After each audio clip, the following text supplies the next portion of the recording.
Je suis Germain Adel, je suis responsable des programmes européens à Novatec INEF 4. Novatec est un centre de recherche appliquée, un centre technologique qui est spécialisé dans la construction durable, l'architecture et l'aménagement durable. Nature for Cities est un projet qui vient d'être retenu par la Commission européenne qui va travailler autour de Nature-Based Solutions, des solutions pour les villes qui sont inspirées ou mises en œuvre par la nature.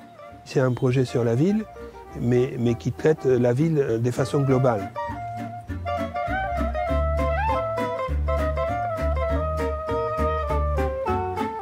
Nature for Cities a la mission de générer de la connaissance, de stocker cette connaissance et de la mettre disponible pour toutes les équipes qui vont travailler sur ce type de solutions, et notamment à l'intention des équipes de projets urbains, paysagistes. On a décidé aussi de coordonner parce qu'on pensait qu'il y avait des capacités françaises pour apporter quelque chose sur ces thématiques. Et donc on s'est proposé de les coordonner et de les faire entrer dans cet appel à projet.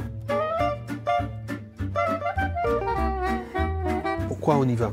On y va parce que l'Europe pour nous, c'est un peu un moteur d'excellence. Pour être retenu dans un appel à projet européen, il faut vraiment être parmi les meilleurs. Et ça pour nous, c'est un challenge. Deuxièmement, parce que ça vous permet aussi d'être en contact avec un réseau de partenaires qui font la même chose que vous, qui sont dans vos filières. Un centre technologique comme le nôtre travaille en mode Open Innovation, c'est-à-dire que vous pouvez prendre des développements ou des idées qui apparaissent un peu partout et contribuer à leur développement. Et le fait de participer dans les projets européens nous permet aussi d'élargir, d'une part, notre spectre de recherche, des repérages des technologies, et en même temps, aussi, ça a un aspect reconnaissance internationale et ouverture du marché.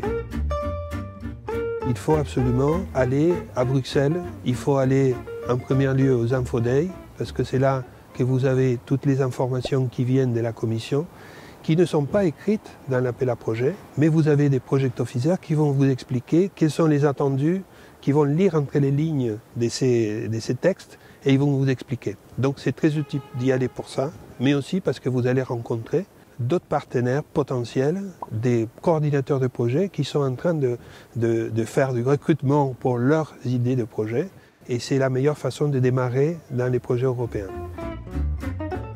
Le Nature for Cities est un projet de 26 partenaires, ce qui peut sembler beaucoup, mais ça répond à la réalité de l'approche qu'on a mise en place.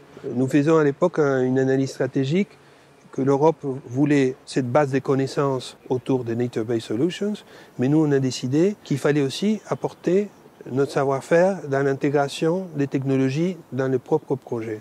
Donc, si vous faites rentrer des technologies, vous avez des technologies providers qui, en général, sont des PME, mais pas que, mais du coup, votre consortium se retrouve élargi. Vous faites rentrer des partenaires au fur et à mesure que vous ajoutez des briques technologiques à votre projet. Du moment où vous êtes notifié que vous avez gagné une proposition, donc vous allez faire votre projet, vous avez 3 mois pour signer votre contrat. Donc bien utiliser ces 3 mois pour définir encore plus votre projet. Affiner votre projet avant de démarrer vous permet d'éviter des erreurs et des incertitudes que vous allez repérer une fois que votre projet est en marche. Et ensuite, une fois que vous démarrez, c'est le classique suivi des projets, utiliser des outils performants pour gérer votre projet, essayer de respecter les délais, faites des réunions périodiques, soit présentielles, soit par des outils de communication, style Skype ou autres, qui vont vous permettre d'avoir un œil sur ce qui s'est fait. Responsabiliser les Work Package Leaders, il faut les utiliser puisque eux sont vos correspondants et ils ont la responsabilité sur leur groupe de tâches. Donc il faut travailler en bonne entente avec eux. Dernière chose, si vous partez sur un grand consortium, il faut bien démontrer et mettre en place des mécanismes spéciaux de suivi, c'est-à-dire qu'à part la structure typique des Work Package Leaders, vous pouvez définir des responsables thématiques.